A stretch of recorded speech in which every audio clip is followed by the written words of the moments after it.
Je suis préoccupé par la situation en République démocratique du Congo depuis des années et c'est un sentiment partagé par presque tous mes prédécesseurs.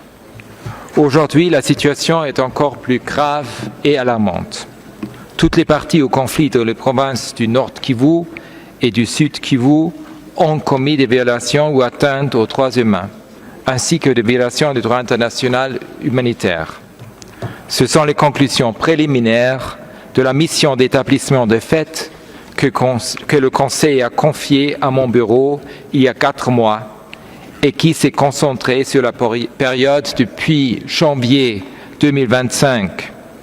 Et je présenterai mon rapport à ce Conseil ainsi qu'à l'Assemblée générale en septembre.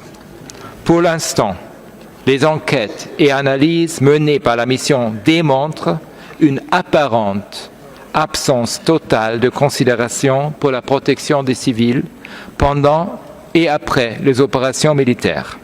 Le M23, soutenu par le Rwanda, a utilisé des armes lourdes lors de son offensive sur Goma en janvier, frappant des quartiers densément peuplés et des camps de personnes déplacées. Quand les forces armées de la RDC se sont repliées, il y a eu un effondrement total de la chaîne de commandement, de contrôle et de discipline militaire. Des soldats congolais et des membres des milices Wazalendo, soutenus par la RDC, ont tué, violé et pillé. Mon bureau est en train d'enquêter sur d'autres violations présumées du droit international humanitaire et beaucoup d'entre elles pourraient constituer des crimes de guerre. Après avoir pris le contrôle de villes et villages, le M23 a arrêté arbitrairement des policiers et de nombreux civils, y compris des enfants. Des combattants du M23 ont aussi capturé des soldats des FARDC et forcé certains d'entre eux à rejoindre leur rang.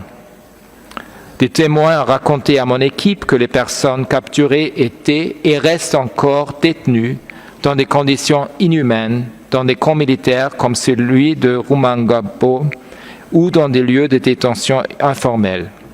Beaucoup d'entre elles ont été recrutées de force par le M23.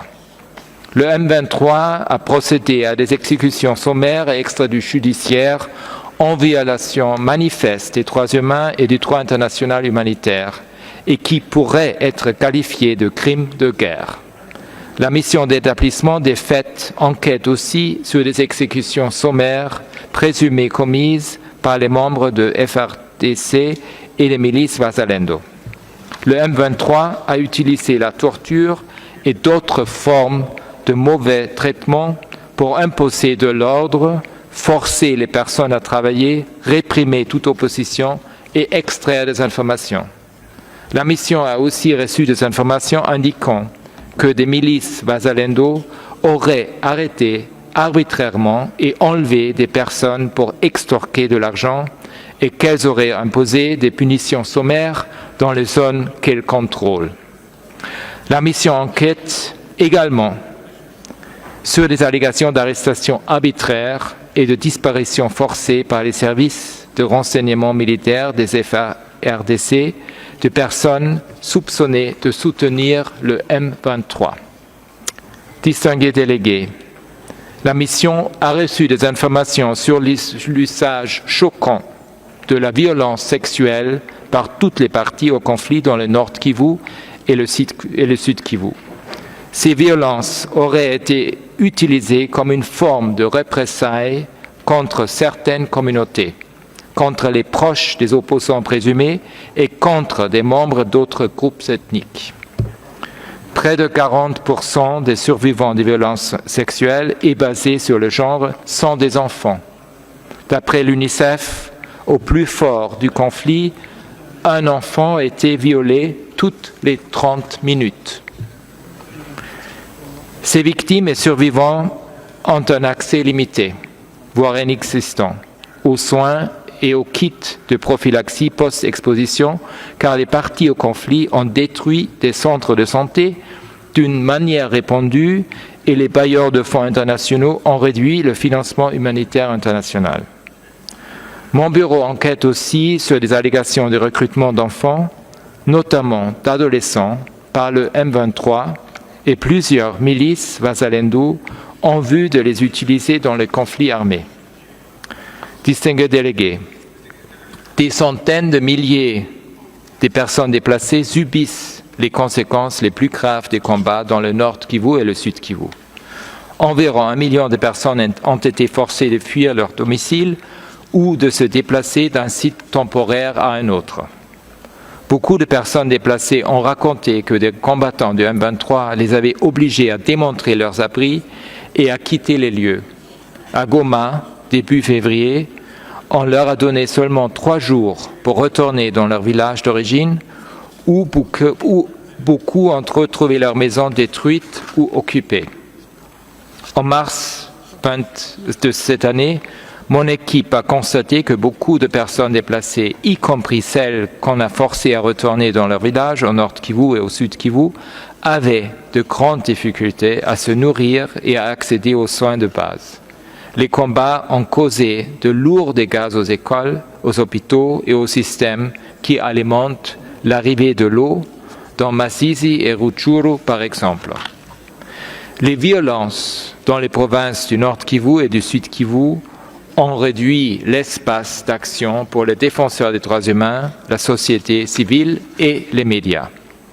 Mon bureau enquête sur des allégations de menaces de mort, de détention et d'autres représailles contre les défenseurs des droits humains, des journalistes et des membres de la société civile qui sont perçus comme critiques du M23.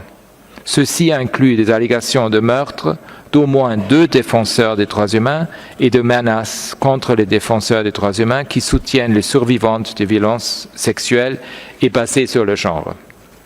Les autorités de la RDC ont suspendu l'accréditation de certains journalistes et menacé des poursuites judiciaires ceux dont les reportages sont jugés trop favorables au M23 et aux forces rwandaises.